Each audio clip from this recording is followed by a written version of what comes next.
Hello everyone, আজকে আমি নিহারি রান্না করছি অ্যান্ড ট্রাস্ট মি এটা এত মজা হয়েছে, কালারটা দেখলেই আপনারা বুঝতে পারতেছেন। সো চলো রেসিপিটা শেয়ার করি তোমাদের সাথে।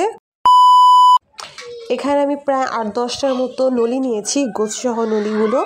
একটু আদা রসুন আর গরম মশলা দিয়ে আমি সেদ্ধ করতে বসিয়েছি, খুবই অল্প পরিমাণে পানি দিয়ে। পাশে হাঁড়িতে আমি মশলাটা করে নিব, নিহারির মশলাটা। তো এখানে আমি পেঁয়াজ বাটা নিয়েছি, দিয়ে দিব কিছুটা তেজপাতা, দিয়ে আমি পেঁয়াজটাকে ভালো মতো ভেজে নিব। এই পর্যায়ে এখানে আমরা কিছুটা বাটা মশলা অ্যাড করে দিব, জয়ফল জয়ত্রী গরম মশলা আর কিছুটা শুকনো মরিচ আমি একসাথে বেটে নিয়েছি। সাথেই দিয়ে দিচ্ছি হচ্ছে জিরা ও ধনে বাটা, দিয়ে আমি মশলাটাকে একটু ভেজে নিব।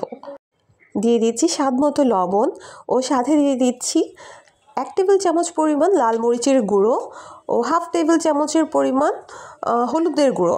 যেহেতু আমি এখানে শুকনো মরিচটাকে বেটে দিয়েছি, তাই এখানে আমি লাল মরিচ পাউডারটা একটু কমই দিচ্ছি। দিয়ে আমি মশলাটাকে একটু ভালোভাবে ভেজে নিব।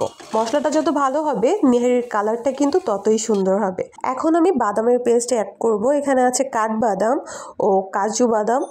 এই দুইটা বাদাম কিন্তু খুবই ইম্পর্ট্যান্ট এই নিহারিটা রান্না করার জন্য, কারণ এখানে আমি এক্সট্রা কোনো কিছু দিব না, শুধুমাত্র বাদামের পেস্টটা দিয়েই আমি গ্রেভিটাকে ঘন করব।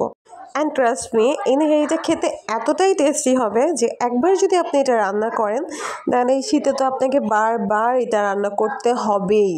এদিকে আবার নলিগুলো সেদ্ধ হয়ে গিয়েছে, আর দেখতেই পাচ্ছেন আমি ওখানে পানি কিন্তু খুবই কম পরিমাণে দিয়েছি।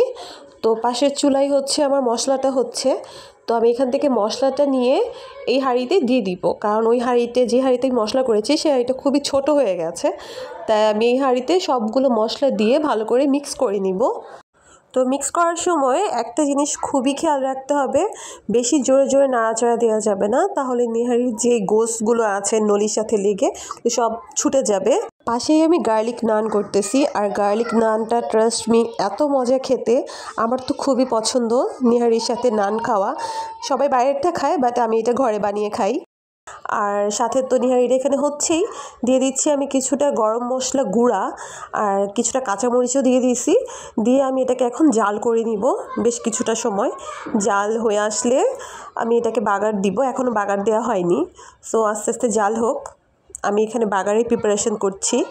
সো এখানে আমি হচ্ছে পেঁয়াজ, রসুন আর হচ্ছে আদা কুচি নিয়েছি। সো ভাজা ভাজা হয়ে গেলে আমার এটাকে বাগার দিয়ে দিব। সো এভাবে এটা দিয়ে বেশিক্ষণ আর জাল দেওয়ার কোনো প্রয়োজন নেই। আমাদের নিহারিটা মাশাআল্লাহ একদম পারফেক্টভাবে কমপ্লিট হয়ে গেছে। এখন সাথে কিছুটা ধনেপাতা অ্যাড করে দিব, একটু নাড়াচাড়া দিয়ে ধনেপাতা দিয়ে ব্যাস সার্ভ করব। আর মাশাআল্লাহ নিহারিটা এত মজা হয়েছে কি বলবো, আমি মানে রান্না করার সাথে সাথেই সবাইকে সার্ভ করে দিয়ে দিছি। আমি যে একটু সুন্দর করে ছবি তুলবো আপনাদেরকে দেখাবো সেই সুযোগটাও হয়ে ওঠেনি।